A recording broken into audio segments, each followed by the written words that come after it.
Deixa eu conversar aqui sobre esta briga Donald Trump e Elon Musk com a analista de internacional Fernanda Manhota, que também tem buscado entender um pouco como é que se dão essas rupturas de bromances, digamos assim, né, que é aquele termo quando dois brothers, né, dois homens ali têm uma conexão muito forte. Este bromance entre Donald Trump e Elon Musk, muita gente achando que era questão de tempo para que terminasse nessa situação, mas olha, se tem algum divórcio, entre aspas, que está saindo faísca para todo lado, é esse, Fernanda Manhota. Boa tarde.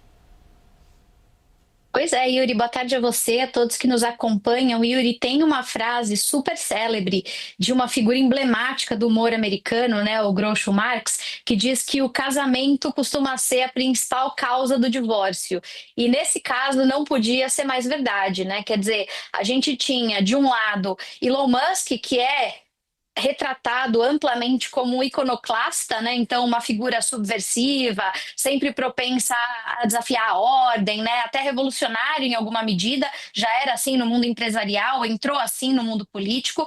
E do outro lado, Donald Trump, né? Que é conhecido, vamos dizer, pelo seu dom de transformar os seus maiores amigos e aliados em piores inimigos. O Elon Musk não é o primeiro, aliás, ele é mais um numa longuíssima lista de figuras que eram braço direito de Trump no momento e no momento seguinte se transformaram em persona não grata, né? Estava aqui lembrando de alguns, talvez o mais conhecido deles, sem dúvida, seja o Michael Cohen, né? Que era advogado e conhecido em Nova York como grande consertador de Donald Trump, né? Aquele que saía a campo para resolver os problemas pessoais e limpar a barra do Trump muitas vezes. Ele que era, portanto, homem de confiança durante décadas, depois virou uma das principais testemunhas de acusação contra Trump nos processos que Trump enfrentou na justiça. Eles não podem se encontrar, né? Sem contar pessoas que serviram no governo passado. John Bolton, por exemplo, que foi conselheiro de segurança nacional, o James Mattis, que foi secretário de defesa,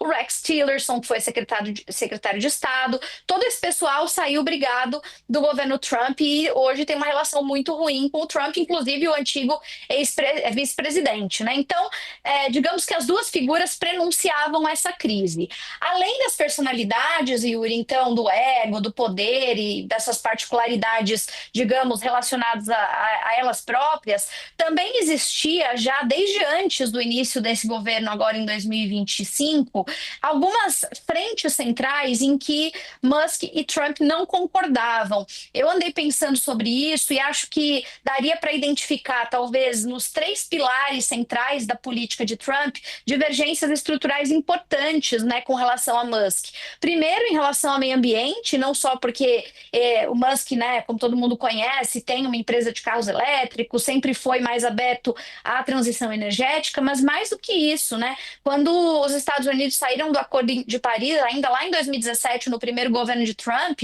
Musk foi um dos principais críticos. Ele várias vezes falou em público que a mudança do clima era real, que a emergência relacionada ao aquecimento global precisava ser contida, que era um erro dos Estados Unidos. Então, ele tinha, do ponto de vista de meio ambiente, uma visão muito diferente do que a base do governo Trump. Além de meio ambiente, quando a gente olha para a economia, Musk é muito mais um tecnocrata no sentido clássico, né, de tentar buscar corte a todo custo, diminuir o papel do Estado, e nesse sentido também muito crítico da visão protecionista de Trump, o que é um outro elemento de ruptura, né? Como é que ele vai fazer parte de um governo cuja base é uma política externa de imposição de tarifas com a qual ele conceitualmente discorda. Isso já tinha criado atritos internos. E, por fim, a questão da imigração. Na imigração, veja, tanto lá atrás, no primeiro governo, o Elon Musk já tinha sido uma voz dissidente, quando, por exemplo, ele levantou-se para defender aquela coisa quando o Trump, lá em 2017, estava tentando proibir a entrada de muçulmanos. O Musk foi um dos que criticou essa medida, defendeu a entrada dessas populações, né?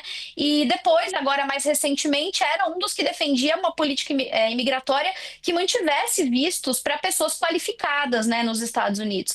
Então, quer dizer, tudo isso prenunciava essa crise. Teve, inclusive, Yuri, para concluir, uma série de episódios muito recentes envolvendo membros da equipe, né? Ele chegou a criticar o Peter Navarro, que é o braço na frente das finanças, e teve quase que um enfrentamento ali nas vias de fato com o secretário do Tesouro, o Scott Bessent, o que já mostrava que o clima não estava bom. Então, nada muito novo no front, mas não deixa de ser uma ruptura importante, Yuri. Sem dúvida alguma. E esse histórico que você vai fazendo, né? Até porque a gente está falando, né, Manhota, do homem mais poderoso do mundo, que ocupa o cargo político mais poderoso do mundo, e o homem mais rico do mundo. É muito poder para um ambiente só, e era natural que homens com esse nível de poder, com as ambições que têm, encontrassem, acabassem se chocando pelo caminho, com o perdão do trocadilho, com os veículos elétricos da Tesla. Fernanda Manhota, bom fim de semana para você, uma boa sexta-feira, é isso? Deixa eu ver, é isso, estou olhando aqui nosso roteiro, já está, da nossa parte já está devidamente liberada para sextar. Muito obrigado, até a semana que vem.